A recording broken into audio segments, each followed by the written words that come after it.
Good morning, everyone. Hey, guys. I just wanted to kind of share this with you because I'm going through these moments, and I put a lot of moments in there that I want it to resonate with you. I want you to consider these thoughts, okay? And so I showed you our Christmas setting in 2015. I was just going through and I was looking at the picture of Hannah Beachler, my wife, and I, and the Oscar in her hand. And the whole reason I took the picture was so I wouldn't forget. Because I know that that's what you do, because we all do it, right? I remember sitting in my living room. I remember talking to a man, Michael Huggins, sweet guy. And I remember him saying to me in Cincinnati 7 years ago that Los Angeles, California, the West Coast is where we are supposed to be. And when he said it to me, I just remember thinking to myself, Mike, this is really not what I want to hear. It's really not. Because I was convinced that in my mid 40s, there was no sense in going to LA anymore. There was no sense in living out the dream. No sense in it. What's the point? I'm not 25 anymore. I got the nice house. I've got the nice car. I've got the 3-car garage. And I know that's what you're doing, okay? Depending on where you are, doesn't matter. You could be struggling. You could not have anything. Trust me. The reason God sent me is because I've been there, right? No matter how bad it gets, I've technically been there, okay? But you're looking at the things you have and you're justifying the next move you'll make. But that's not, I'm just here to tell you, that's not of God. That is not how God works. It's not because you got the nice job and you're going to get the retirement in 20 years. It's not that. That is not God.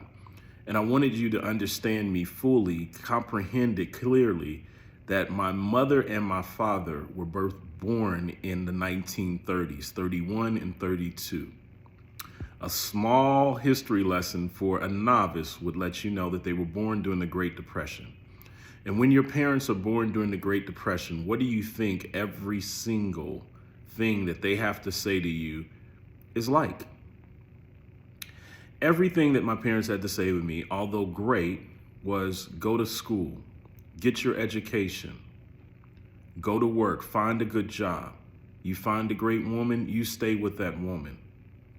My parents literally didn't mean to, but they literally prepared me for war, but also terror. I was literally terrified of trying to do anything extra and make it. And so the reason why I'll put in there an occasional Elon Musk or an occasional Jeff Bezos or whoever it may be, Bill Gates or any of those guys is, if you've never thought like you could be one of those people, shame on you. How dare you say you're a Christian? And here's why. Because God is no respecter of persons. That's why. I don't want to challenge your dogma. I'm not here for any of that. But God is no respecter of persons. So if you're walking around and you somehow have considered yourself, and I'm just going to break it down for you so you understand. So you receive an EBT card. So your kids are on WIC, right? You're doing all that, and you said to yourself, this is who I am. Shame on you. That is not who you are. You are way more than that, and that's just a temporary circumstance in your life. And as soon as you get over that temporary circumstance, you were supposed to go on and become something great. How do I know? Because trust me, in Jesus' name, I was thoroughly convinced 7, 8 years ago that I didn't want to go nowhere. I was okay where I was. I was doing quite well. Don't get me wrong. I was doing quite well. I'm working at a Mercedes store. I'm doing some plays when we get ready, you know. We'll go out and do some more tours, whatever. Maybe, as a matter of fact, if I'm just being real, back in 2015, I'm thinking we're supposed to go potentially do a Broadway show because we did have some doors open there. But how did these doors open, guys? These are not brags. These doors open from years of hard work. Calluses on these hands, real calluses, right? Walking out in the rain, passing out flyers, waiting for the rain to go down, sitting in my car because they said it wasn't going to rain today. And I got 10,000 flyers to put out. if you haven't worked that hard for your dream, then you haven't dreamed yet. And I'm sorry, I love you to death. I love you to life, but I don't want to spoil you and make you think that dreams are easy. We are living in a day and time when you can accomplish more than I could quicker through digital resources. But it's still going to require currency. It's still going to require money. You're still going to have to invest in those things in order to make it, because that's just the way it is. It has nothing to do with Brian Lamont Roberts.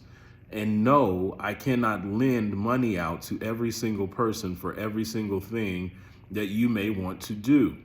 Okay? The very first thing, the number one reason is because it's not helping you at all. The number two reason is when God set me out on this journey to find resources for people and to teach them how to fish, it was because I realized Brian won't be breathing forever. And so some of the benefits that I've gotten out of stepping out on faith, yeah, the connections, that's great. Yeah, the Oscar opportunity is awesome, because my wife deserves it. I wanted her to have that opportunity. I love the genius way that God separated me from it. So she has to accept it for herself, not me and her, right? It's not about my acting. She's the one that taught me how to act. Can I act? Sure. Can I sing? Sure. But it's not about that. It's not always about you. That's what we have to understand more so than anything. And so the sacrifice I'm making currently is for you personally. Whether you take that sacrifice and believe in it, or you believe an actual real national promoter would take time to help you, Josephine Johnson, or whatever the heck your name is, that's on you. That's between you and your God. All I know is I'm being obedient, setting in the spot that he sat me in to do the thing that he told me to do. And what he told me to do was present opportunities so you could fish, so you could learn how to fish.